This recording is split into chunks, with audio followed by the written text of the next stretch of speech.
নমস্কার, দেখছেন talk to Bangla. আমি অভিষেক রয়েছে আপনাদের সাথে। এই মুহূর্তে যে খবর নিয়ে উপস্থিত হয়েছি, রাত 1টার সময় দেশের প্রধানমন্ত্রী কাকে ফোন করেন তেমন আপনাদের কোনো ধারণা আছে?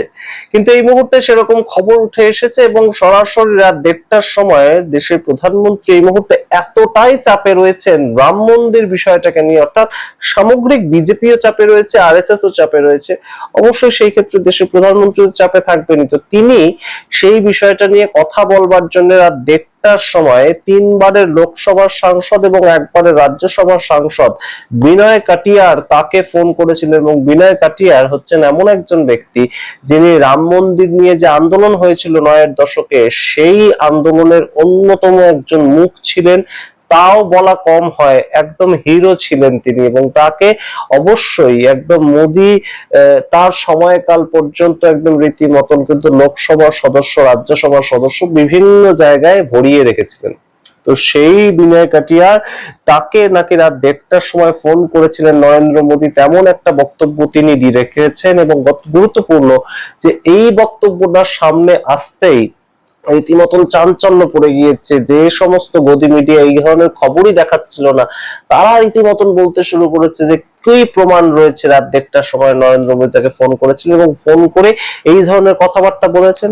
কি বলেছেন নরেন্দ্র মোদী এবং কি বলেছেন বিনয় কাটিয়ার, সমস্তটাই তিনি একদম ইন্টারভিউতে বলেছেন এবং আপনাদের পড়ে শোনাবো কোট আন কোট। তিনি বলেছেন কিন্তু গুরুত্বপূর্ণভাবে যে এই সামগ্রিক চুরিটা হয়েছে, এবং হয়েছে শুধু তাই নয়, এই যে যারা মূল এর সঙ্গে যুক্ত রয়েছেন বলে একদম অভিযোগ উঠছে, চম্পত রায়, অনিল মিশ্রা, গোপাল রাও, এদেরকে কিন্তু গ্রেফতার করতে হতে পারে।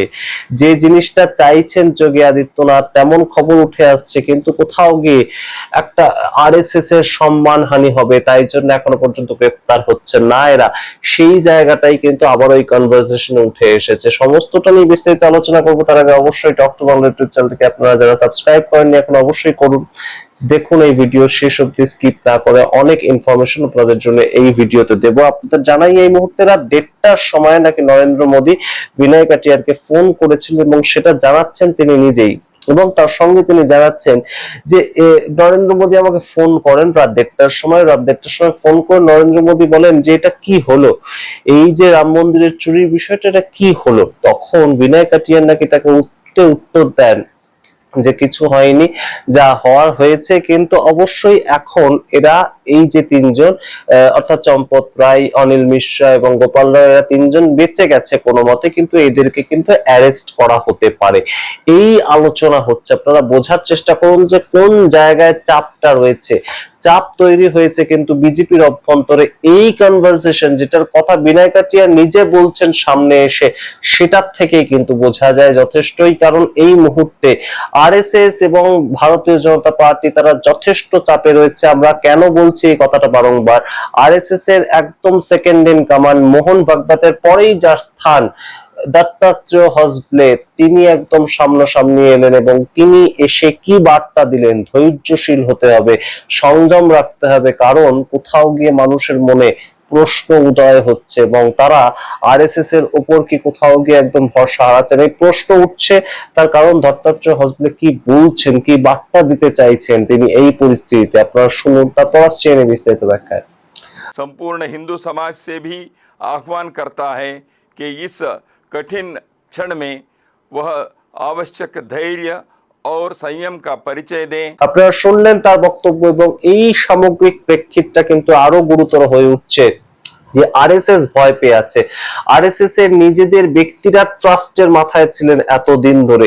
এবং অন্যদিকে রাত 1টার সময় যখন দেশের প্রধানমন্ত্রী ফোন করেন, তিনি ব্যস্ত মানুষ, সারাদিন ধরে বিভিন্ন কাজে ব্যস্ত থাকতেই পারেন, কিন্তু এই রাত 1টার সময় যখন ফোন যাচ্ছে তখন বিনয় কাটিয়ার তার কাছে কেন যাচ্ছে, তার কারণ তিনি হচ্ছেন রাম মন্দির আন্দোলনের একদম প্রথম থেকে থাকা একজন মানুষ। তিনি একদম সরাসরি কিন্তু ছিলেন এই রাম মন্দির কমিটির মধ্যে।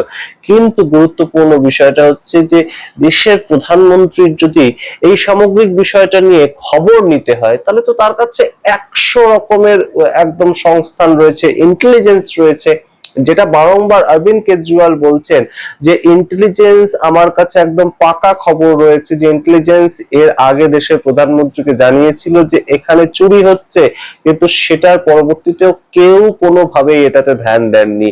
একদম সরাসরি অরবিন্দ কেজরিওয়ালের প্রেস কনফারেন্স করে বলাই বক্তব্য। प्रधानमंत्री जी इस देश के हर बूथ के ऊपर कौन वोटर किस पार्टी का है, किसका नाम एसआईआर में कटवाना है और किसका नाम जुड़वाना है, यहां तक आपको पता है। और अगर आप कहें कि आपको इस चोरी का पता नहीं चला तो ये तो हम मानने को तैयार नहीं है। आपको इस चोरी का पता था।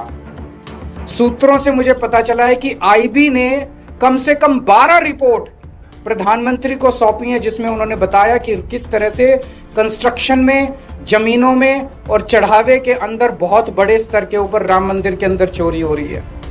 तो पता तो चला, आपको सब कुछ पता था, लेकिन आप धृतराष्ट्र की तरह चुप रहे, आंखों पे पट्टी बांधे रहे। और जब सर से पानी ऊपर चला गया और जब मजबूरी हो गई, बहुत ज्यादा मुद्दा उठने लग गया, तो आपने लोगों की आंखों में धूल झोंकने के लिए एक एसआईटी बना दी। एसआईटी बिना एफआईआर की एसआईटी बन कैसे सकती है? तब तक एफआईआर ही नहीं हुई थी। बिना एफआईआर की एसआईटी बन ही नहीं सकती। आपने एक एसआईटी बना दी धूल झोंकने के लिए, लोगों की आंखों में धूल झोंकने के लिए। उसी दिन देश के लोगों को पता चल गया था, जब आपने एसआईटी बनाई थी, कि प्रधानमंत्री जी लीपापोती कर रहे हैं, प्रधानमंत्री जी असली गुनहगारों को बचाने की कोशिश कर रहे हैं। और फिर आपने एक फर्जी एफआईआर की। फर्जी एफआईआर में 8 छोटे छोटे लोगों को पकड़ के जेल में डाल दिया। उसमें भी उन 8 छोटे छोटे लोगों को भी पुलिस कस्टडी नहीं दिलवाई गई, सीधे जुडिशियल कस्टडी। पुलिस ने कस्टडी मांगी ही नहीं। किसी भी चोरी के मामले में पुलिस कहती है कि हमें पूछताछ करनी है, हमें चोर से पूछना है कि माल कहाँ है, किसके कहने से चोरी की, कोई मास्टरमाइंड तो नहीं है, टोटल कितनी चोरी की। कुछ नहीं, पुलिस ने कोई पूछताछ नहीं की उन 8 लोगों से, পুলিশ কাস্টাডি नहीं ली गई उनकी। এবার আপনাদেরকে বলি যে নৃপেন্দ্র মিশ্রা একদম মোদী ক্যাবিনেটের মধ্যে যে প্রিন্সিপাল সেক্রেটারির জায়গা, সেই জায়গাটা তিনি আইএএস অফিসার হিসেবে আলংকারিক ভাবে ছিলেন এবং সেই জায়গাটা অবশ্যই তিনি দায়িত্ব সামলেছেন এবং তার সম্বন্ধে কোনো ধরনের কোনো অভিযোগ, দুর্নীতির কিচ্ছু নেই। তো তিনি কিন্তু এই মুহূর্তে রাম মন্দির টেম্পল কনস্ট্রাকশন কমিটি তার চেয়ারম্যান হিসেবে নিযুক্ত রয়েছেন। তো তাকে ফোন না করে হঠাৎ করে কেন বিনয় কাটিয়ারকে ফোন করার বিষয়টা বিনয় কাটিয়ার সামনে আনছেন? যে বিনয় কাটিয়ার কোনোদিন মন্ত্রী হননি মোদী ক্যাবিনেটে, যে বিনয় কাটিয়ারকে 12 বছরের কখনো একদম সামনে এসে কোনো বক্তব্য রাখছেন বা বিতর্ক তৈরি করছেন তেমন কিচ্ছু দেখা যায়, তিনি হঠাৎ করে সামনে আসছেন কেন? এই বিষয়গুলো সমস্ত ঘুরে বেড়াচ্ছে এবং অনেকেই কিন্তু বলছেন যে নরেন্দ্র মোদী সামগ্রিক বিষয়টা সম্বন্ধে কিচ্ছু জানতেন না, তেমন একটা প্রেক্ষাপট তৈরি করার চেষ্টা চলছে। কিন্তু অন্যদিকে যে কথাটা বিনয় কাটিয়ার বলছেন সেটাও কিন্তু গুরুত্বপূর্ণ, যে কোথাও গিয়ে সরাসরি আরএসএস কে এই মুহূর্তে কিন্তু কোথাও একটা সমস্যায় ফেলা এবং আরএসএস কিন্তু এই মুহূর্তে বেশ খানিকটা চাপের পরিস্থিতিতে যে রয়েছে সেটা কিন্তু দত্তাত্রেয় হাসবে তার বক্তব্য থেকেই বোঝা যাচ্ছে এবং সম্পূর্ণভাবে আরএসএস চাপে রয়েছে সেই বিষয়টা কিন্তু ভারতীয় জনতা পার্টি একটা তৈরি করতে চাইছে। এবং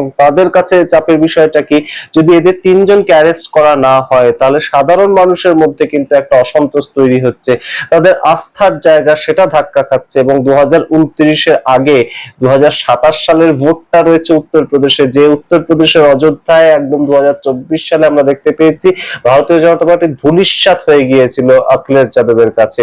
সেই অখিলেশ যাদব কিন্তু অবশ্যই 2027 সালে একটা বড় সড়ো কামড় দিতে পারে এবং সেটাই কিন্তু এই মুহূর্তে একটা প্রেক্ষাপট তৈরি হয়ে রয়েছে। চারিপাশে কিন্তু বিজেপি বিরোধী একটা প্রেক্ষাপট সেটা তৈরি হয়ে রয়েছে এই রাম মন্দির ইস্যুটাকে কেন্দ্র করে। এর আগে আমরা দেখতে পেয়েছি শঙ্করাচার্য সেই ইস্যুটাকে কেন্দ্র করে। তো এই মুহূর্তে এই রাম মন্দির ইস্যুটা কিন্তু আরো এসকালেট করতে পারে যদি এদের 3 জনকে একদম চম্পত রায়, অনিল মিশ্রা, গোপাল রাওকে অ্যারেস্ট করা না হয়। আর যদি অ্যারেস্ট করা হয় তাহলে সমস্যা কোথায়? আপনাদের বারংবার বলছি যে আরএসএস এর সম্মান সেখানে কিন্তু একদম ভুল উন্ঠিত হবে। তাই কি করবে এই মুহূর্তে ভারতীয় জনতা পার্টি? কোথাও একটা সমস্যা রয়েছে, তারা নিজেরাও এই নিয়ে ভাবনা চিন্তা করছে। এই যে একদম বিনয় কাটিয়ার তার বক্তব্য থেকে কিন্তু অন্তত এটুকু স্পষ্ট, সম্পূর্ণ বিষয়টার থেকে কিন্তু এটুকু স্পষ্ট যে ভারতীয় জনতা পার্টি এবং তার শীর্ষ নেতৃত্বরা অবশ্যই এই মুহূর্তে বিরোধীদেরকে যতটা না ভয় পাচ্ছে, আম জনতার প্রথম আঙ্গুল যেটা ভোট দেবে তাদেরকে আরো বেশি ভয় পাচ্ছে। আপনাদের সামনে পুরোটা ব্যাখ্যা করে বললাম, আপনারা কি মনে করেন অবশ্যই কমেন্ট বক্সে কমেন্ট করুন। কোথাও গিয়ে ভারতীয় জনতা পার্টি এবং আরএসএস তারা দুজনেই কি এই মুহূর্তে বেশ খানিকটা চাপে রয়েছে এই বিষয়টা নিয়ে, নাকি সমস্তটাই একদম ওপর সমস্তটাই একদম স্ক্রিপ্টেড? আপনারা কি মনে করেন অবশ্যই কমেন্ট বক্সে কমেন্ট করুন। দেখতে থাকুন টক টু বাংলা। অবশ্যই টক টু বাংলা ইউটিউব চ্যানেলকে সাবস্ক্রাইব করুন, জয়েন বাটন ক্লিক করে মেম্বারশিপ গ্রহণ করুন। ধন্যবাদ।